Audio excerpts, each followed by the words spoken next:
Assalamualaikum warahmatullahi wabarakatuh. Good morning, everyone. Today, I would like to tell you about temperature transmitter. First of all, let me introduce myself. My name is Pramudika RP from INS 2B. What is a temperature transmitter? A temperature transmitter converts the thermocouple or RTD signal to a 420 mA output signal.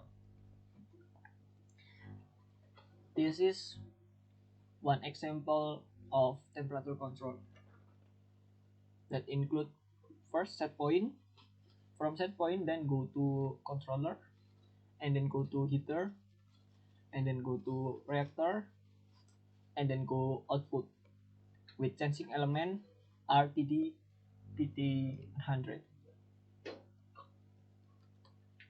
The RTD PT100, which is the most commonly used RTD sensor, is made of platinum or PT, and its resistance value at 0-100 Celsius is 100 ohm. Construction of RTD. RTD is a device that resistance varies with the temperature. RTD is built with a resistive element or temperature sensing element, which contains either a coil of wire or thin film with a sensing element attached in it. That are two pictures about construction of RTD. The first picture is wire 1 RTD element. The second picture is thin film RTD element. Temperature range of different metals. First metals is platinum with temperature range minus 200 Celsius until 150 until 850 Celsius, and then nickel minus 100 Celsius until 315 Celsius.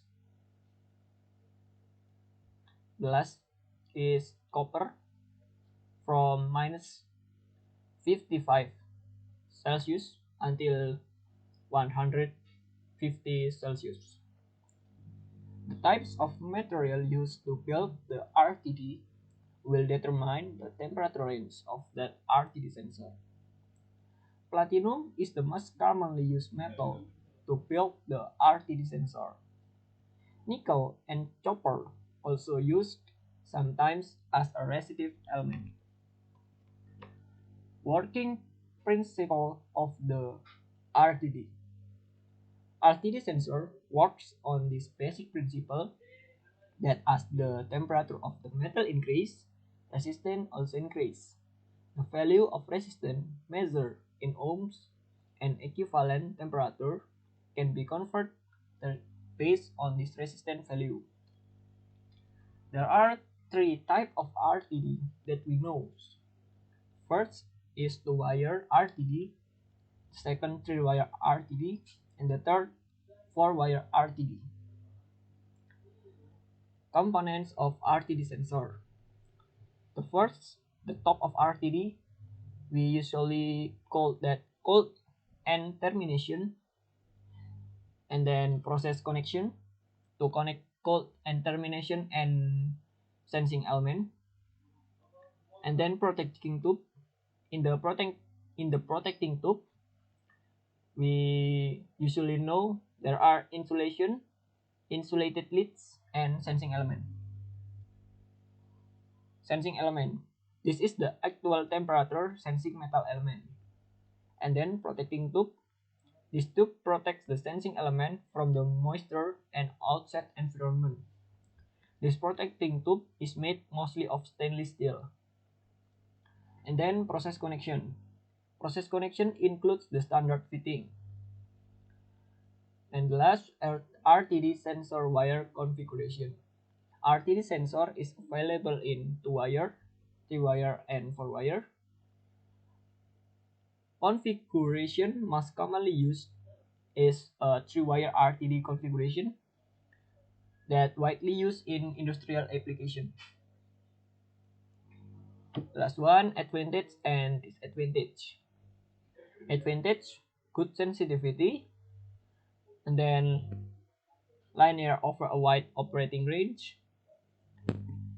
and then use standard copper wire, and then high temperature operating range, and then copper RTDs minimize the thermocouple effect, and then disadvantage, bulky in size and fragile, self-fitting problems, more susceptible to electrical noise, and then more expensive to test and diagnose. I think that's all. Wassalamualaikum warahmatullahi